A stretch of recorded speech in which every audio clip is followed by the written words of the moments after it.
Chegou a hora. Vamos contar a história, Pedro? Só se for já, Glória. O primeiro episódio da série É Muita História é sobre a independência que comemoramos na última sexta-feira.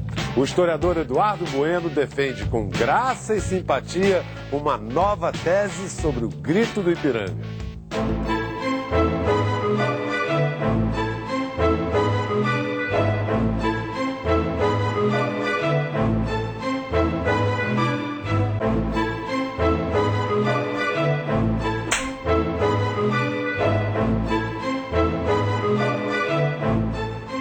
Ok, ótimo, mais uma.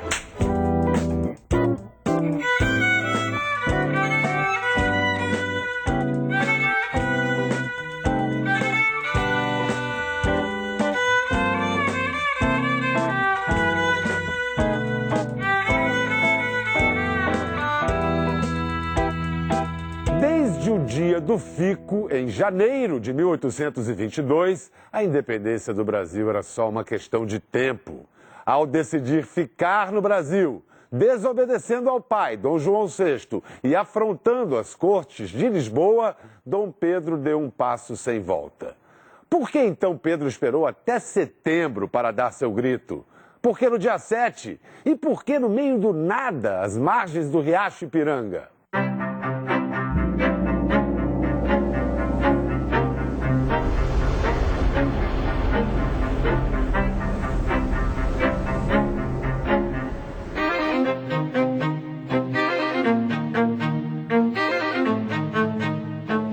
Dom Pedro chegava a São Paulo quando recebeu correspondência de Lisboa.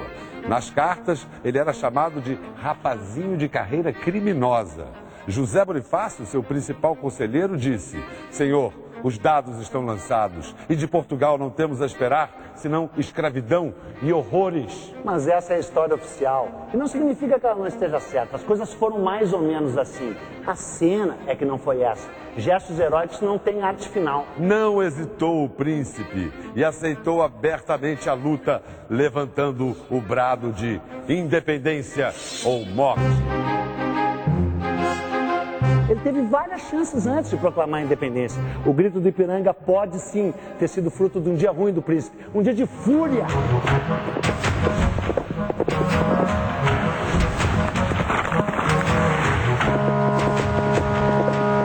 Naquele dia, Dom Pedro tinha mesmo muitos motivos para estar à beira de um ataque de nervos.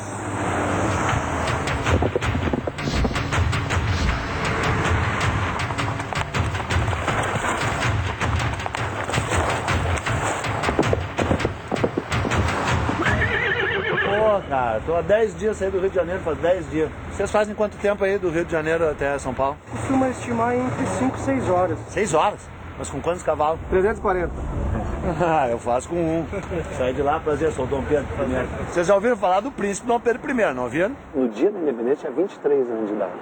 E a gente está defendendo a seguinte tese. Aconteceu tanto estresse com ele que ele chegou ali, não aguentou mais e gritou: independência ou morte? Porque estava acontecendo muita coisa estressante, entre eles a estrada. Né? Vocês pegam a estrada direto, né?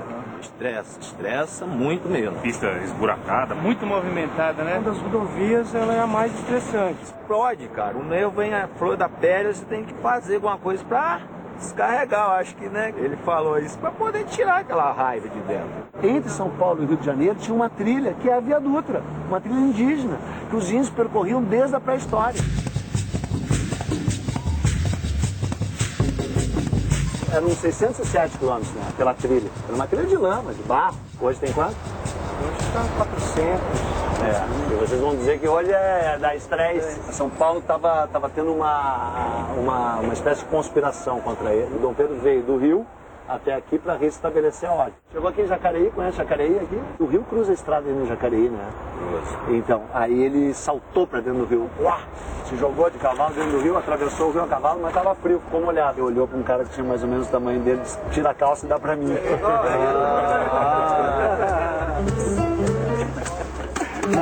Príncipe, né?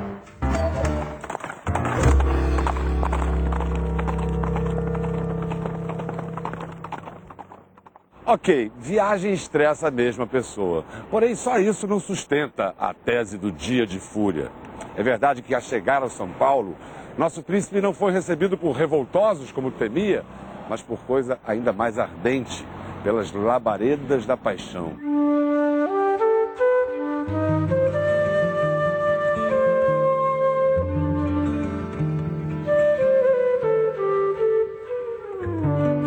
Estava aqui perdida em meus pensamentos, saboreando as doces lembranças quando eu vi vocês chegarem. Sejam bem-vindos a São Paulo. Meu nome, Domitila Castro Canto Melo. Com apenas 16 anos, fui dada em casamento. Era um homem muito ciumento. E certa vez, em um de seus ataques de ciúmes, agrediu-me com uma facada. Me separei, voltei para São Paulo, onde conheci o meu príncipe.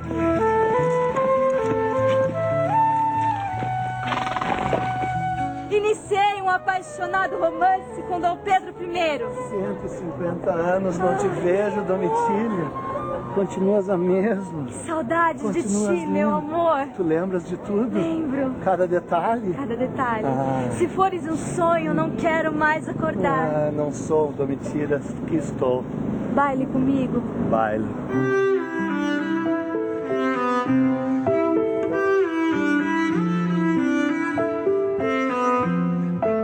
Mas ele se mordia de ciúmes porque do Palácio em São Cristóvão ele via a sua casa lá no Rio e via as luzes acesas até altas horas da O noite. que você estava fazendo até aquelas horas? Tive apenas 3 homens na minha vida e esperei você morrer para me casar novamente. E você quantas mulheres teve? Ah, eu... Imensidões de mulheres, até minha irmã. Desconjuro. Mas era que a tua irmã era demais, Mas eu Domitila. te amo, meu amor.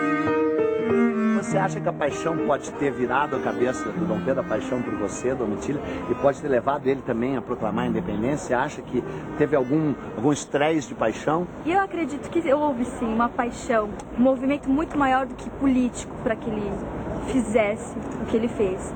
Foi a independência do Brasil. Houve uma magia de alma, de amor muito pura, que infelizmente foi cortada pela diplomacia.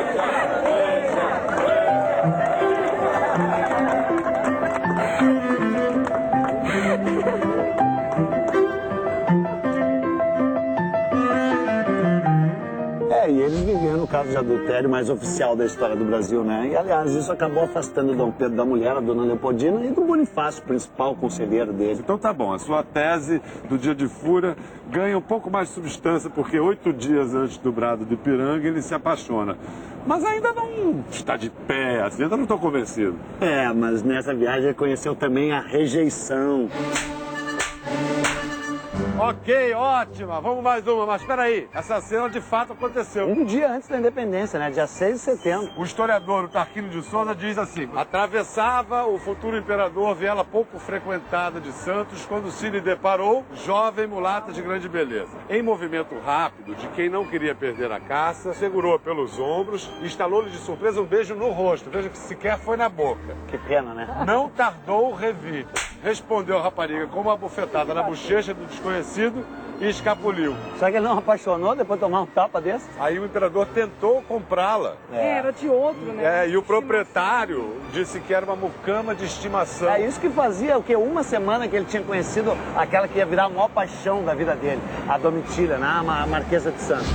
Rejeição, meu irmão, ainda mais com tapa na cara, pode ser bem estressante. Bom, isso é verdade. Bom, tá ganhando pontos a sua tese do Dia de Fúria. Mais algum argumento? A imprensa. Quer dizer que havia liberdade de imprensa naquele momento? Fazia um ano que tinha começado, 1821.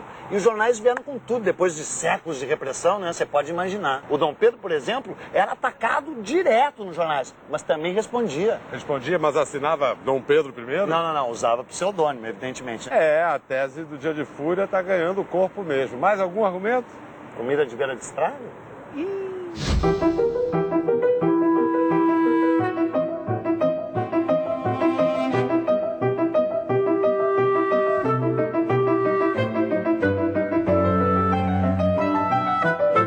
Põe-se numa panela cozer um pedaço de vaca muito gorda, tá gorda essa vaca, uma galinha, um adém, que é um pato, uma perdiz, ou pombo, Foi pombo ou foi perdiz? Foi bom. Ah, queria perdiz. Um coelho, uma lebre e havendo uma orelha de porco. Um pedaço de lacão, que é o presunto, chouriço, linguiça e lombo de porco. E nabos, se houver.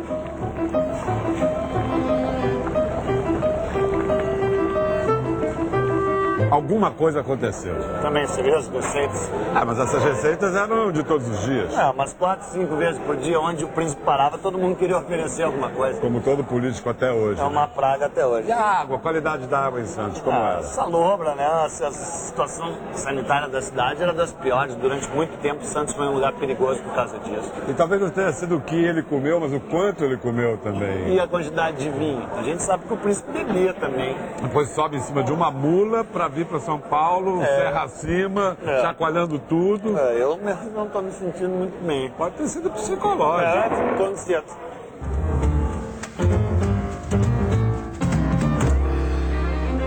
Piriri, diarreia, aflitamento, ou como se dizia na época, fluxo de ventre. Chame como quiser.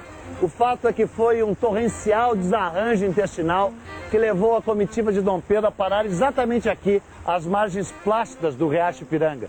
O que não estava nada plácido naquela tarde de 7 de setembro de 1822 era o estômago do príncipe.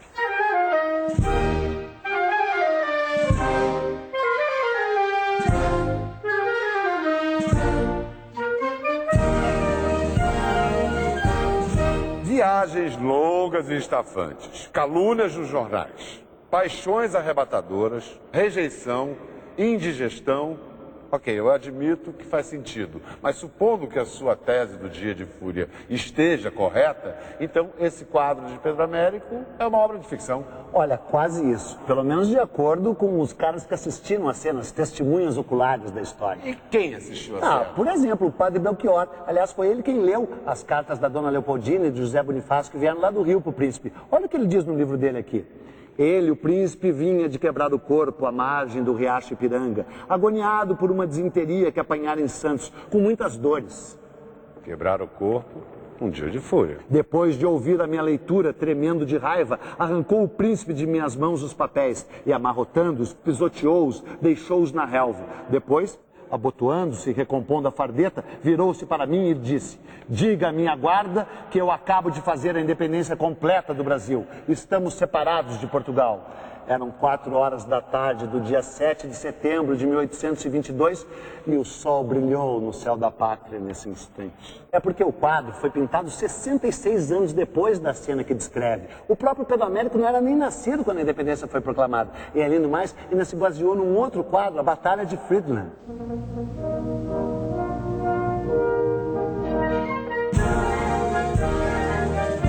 Ele, inclusive, escreveu um livro explicando passo a passo como ele fabricou essa história. Posso dizer, então, que toda história é fabricada? Isso não é de todo ruim, não. O problema é que a gente não pode ficar só com uma versão, a versão cristalizada, a versão oficial da história. Os melhores historiadores do mundo dizem: a história está sempre se fazendo e refazendo. Então, vamos fazer história? Vamos fazer história e entender que a história é feita de gente, de carne e osso. E intestinos, é claro. E assim a história sempre se transforma no amanhã do dia sempre novo, concretizando os desejos e a vontade do imenso coração do seu povo, concretizando os desejos e a vontade do imenso coração do seu povo. Na semana que vem, como o holandês Maurício de Nassau fez um boi voar no Recife em 1644. Venham assistir ao voo do boi voador. É fantástico.